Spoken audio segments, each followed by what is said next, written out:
Time is running out on this magical run by the Ramblers, who captured the hearts of virtually everyone across America.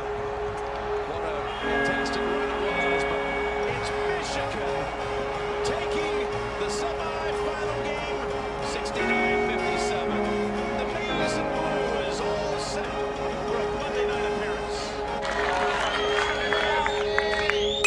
Ground ball to short. Jack Blomgren gobbles it up. Throws it for the first time since 1984. The Michigan Wolverines are on the home bound.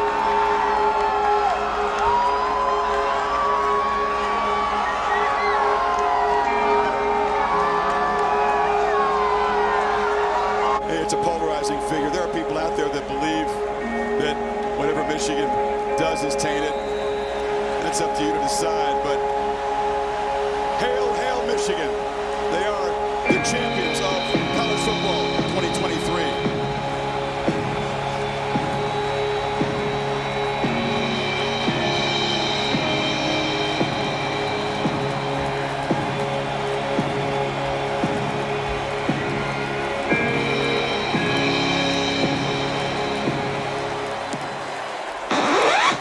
Shocking news out of Ann Arbor on Monday. John Beilein is leaving the University of Michigan after 12 seasons. He'll become the head coach of the NBA's Cleveland Cavaliers.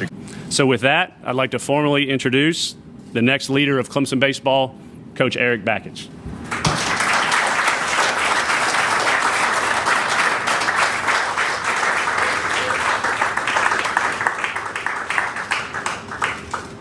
For you here on NFL Total Access. Ian Rappaport putting this out on social media just moments ago. Jim Harbaugh, it is official. He is now the new head coach of the Los Angeles Chargers. Tom Pelissero, Mike Garafolo also involved in this reporting as well.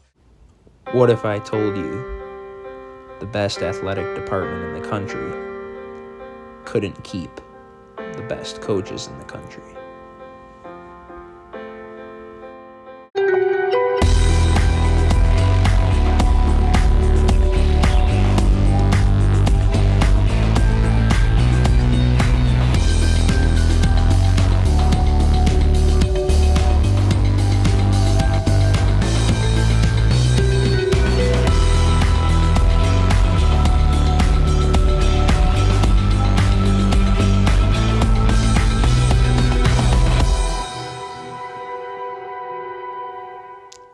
The University of Michigan has long been thought to have one of, if not the best and strongest athletic departments in the country.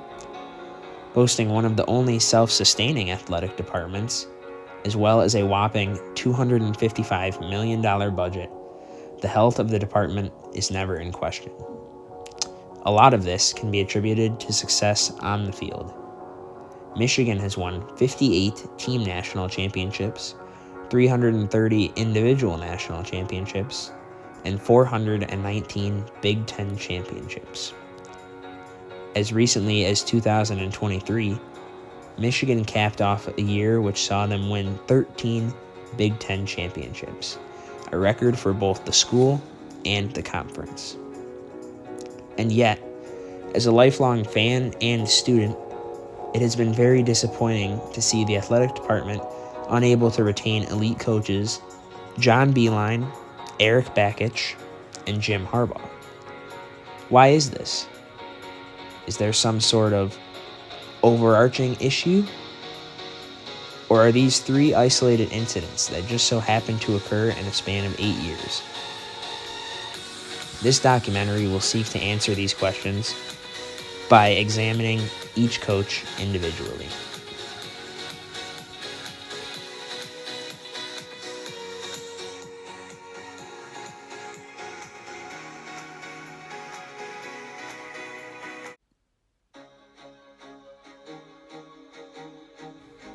In 2007, John Beilein took over a struggling Michigan program, still reeling from the aftermath of the Fab Five scandal and NCAA sanctions. After a first season that saw the team post a disappointing 10-22 record, Beilein began to show why he holds the reputation as an elite college coach. In 2009, Beeline led the Wolverines to their first NCAA tournament appearance since 1998. Highlighted by wins over ranked teams like Duke and UCLA, the season marked the beginning of the program's turnaround. While they missed the tournament in 2010, they quickly returned in 2011, advancing to the round of 32. The 2012-2013 season was one of the best in program history. They started a program best 21-2 and returned to the NCAA tournament as a 4 seed. Matched up against Kansas in the Sweet 16, it seemed as though all was lost until star point guard Trey Burke stepped up to hit one of the most clutch shots in the history of the sport. It was just a moment ago. Again, 1-1, so a lot of pressure here on this first one. And goes too strong. 3-point game. Burke moves it down. 5 seconds. Fires for 3. The game is tied. He's tied it.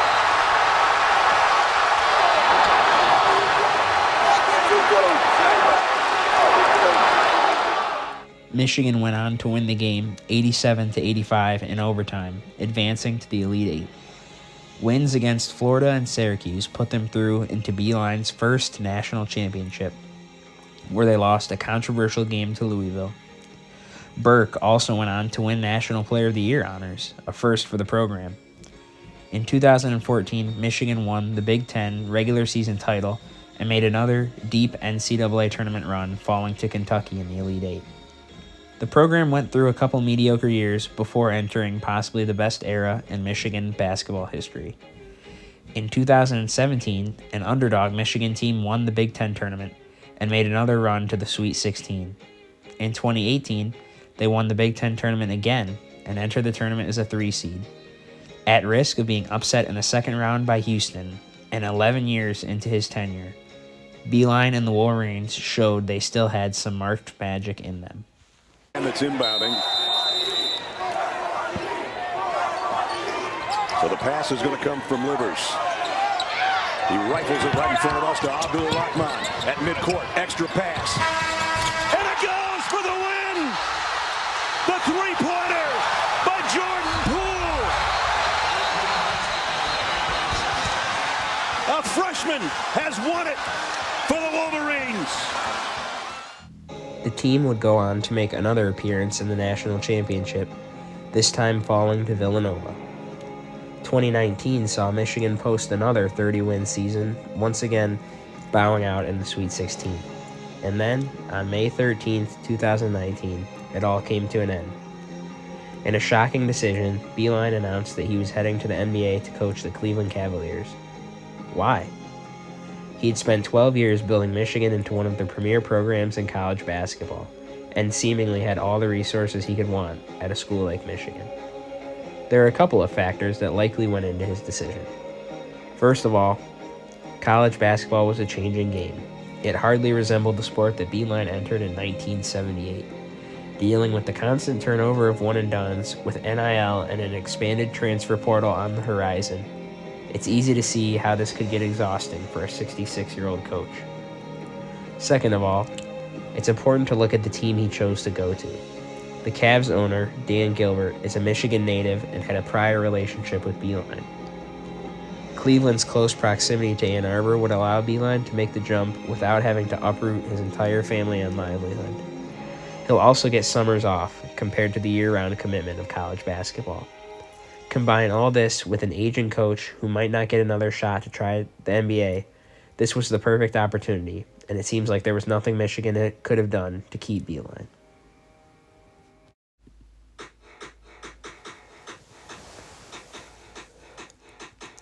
Similar to Beeline, Eric Bakich took over a struggling Michigan baseball program in 2012 that had compiled a 39-71 record in the 2 years prior. Bakich immediately turned the program around, and by 2015, he won his first Big Ten tournament championship. Bakich continued his consistency, making NCAA tournament appearances in 2015 and 2017. In 2019, it all came together for the Wolverines. They posted just the fourth 50-win season in school history and made it back to the NCAA tournament. Their Super Regional matched them against the number 1 team in the country, UCLA, where Bakic's team upset the Bruins 2-1 in a best-of-3, sending Michigan back to the College World Series for the first time since 1984. Led by future MLB draft picks Tommy Henry and Carl Kaufman, Michigan cruised through the College World Series and into the championship, where they came 1 win away from being crowned national champions, ultimately falling to Vanderbilt 2-1. The 2020 season showed similar promise, as Michigan got their revenge against Vanderbilt in an early season matchup. However, just 15 games in, the season was canceled due to the COVID-19 pandemic, robbing Bakich of another shot at Omaha glory. Michigan returned to the NCAA tournament in 2021, and in 2022, they won another Big Ten tournament championship, and were on the verge of advancing back to the Super Regionals when they were robbed by a botched call at second base. Their season, and the Eric Bakich era, ended in Louisville. A few months later, it was announced that Bakich had accepted the head coaching job at Clemson, the school where he started his coaching career in 2002. This loss can definitely be contributed to the athletic department more than Beeline. According to numerous sources, Bakic's requests to upgrade the facilities to try and get more on par with Southern schools were denied. Despite this, Bakich still wanted to stay in Ann Arbor, but Michigan did not want to match his contract offer from Clemson, who tripled his salary. Combine this with the fact that it is inherently easier to win in the South. A Northern team has not won the College World Series since 1966, and it seems as though Bakich had no choice but to leave. He was doing things that were unheard of in Midwestern baseball, and Michigan did not pony up. If the program ever wants to compete with Southern schools, they're going to have to learn their lesson from Bakich and pay for it.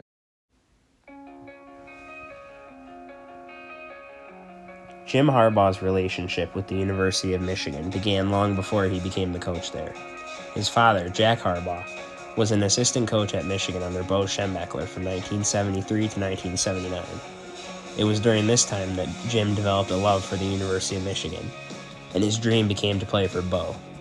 He went on to do just that, playing quarterback from 1982 to 1986, finishing his college career as Michigan's all-time record holder for passing yards and leading the team to a victory in the 1987 Rose Bowl.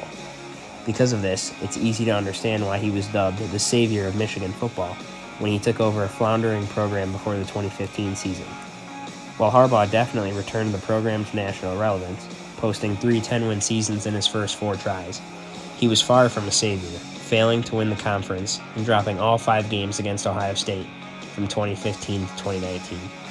The fan base began to grow restless, with some fans going as far as to want to make a change at head coach. Coming out of the COVID-19 pandemic, something changed for Harbaugh and the Wolverines. They embarked on what can only be described as the best 3-year run in the history of the program. In 2021, led by Heisman runner-up Aiden Hutchinson, Michigan finally vanquished Ohio State and won the Big Ten, earning their first berth in the college football playoff. While they lost the Orange Bowl to Georgia, it was clear something special was brewing. In 2022, they posted their first undefeated season under Jim Harbaugh, beating Ohio State in the Horseshoe for the first time since 2000 and returning to the college football playoff. This time, they lost in a shocking upset to TCU.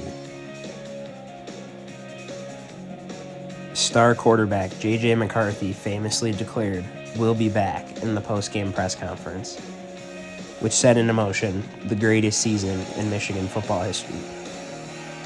In 2023, Jim Harbaugh finally fulfilled the prophecy.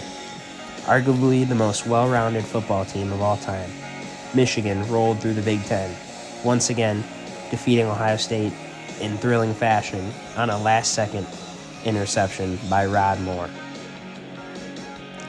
Winning the Big Ten championship in Indianapolis against Iowa set up a date with Alabama in the Rose Bowl.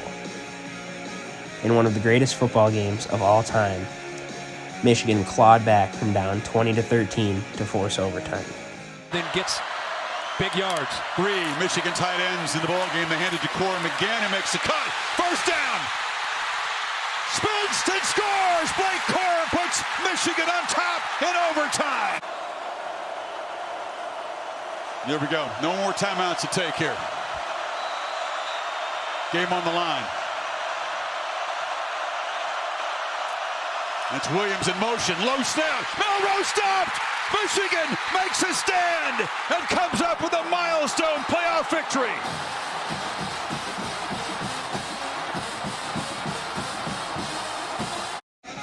After defeating Alabama, Michigan cruised past Washington to bring home their first national championship since 1997. Despite all his success, Jim Harbaugh decided to join the Los Angeles Chargers just a month later. Michigan never felt like a permanent destination for Harbaugh. He famously flirted with the NFL in multiple off-seasons, most notably with the Minnesota Vikings following the 2022 season. The allure of winning a Super Bowl was too much for Harbaugh to pass up, but don't take it from me. The number of folks that, I know, fellow Wolverines, Jim, that were like in any way, shape, or form talking about this, which is all the time over the last 3 weeks. It's like, hey, the Lombardi Trophy is not handed out in college. That is truly the one thing Michigan could not offer you, Jim Harbaugh. And so I'm wondering how much that has been playing in the back of your head over the last several years while you were up there in Ann Arbor doing what you eventually led to do for all of us. So many sands left in the hourglass, Rich, and taking another crack at it, that definitely is something that was huge in factoring into the decision. Couple his Lombardi dreams with a potential show cause and any other fallout from the sign-stealing saga, on top of his suspension for Burgergate, it seems as though Harbaugh always knew that 2023 was going to be his last season in Ann Arbor. There were many reports of exuberant contract offers to make Harbaugh the highest paid coach in college, and none of them were enough. Harbaugh loves Michigan, but in the end, he had run his course, and no dollar amount was going to change his mind.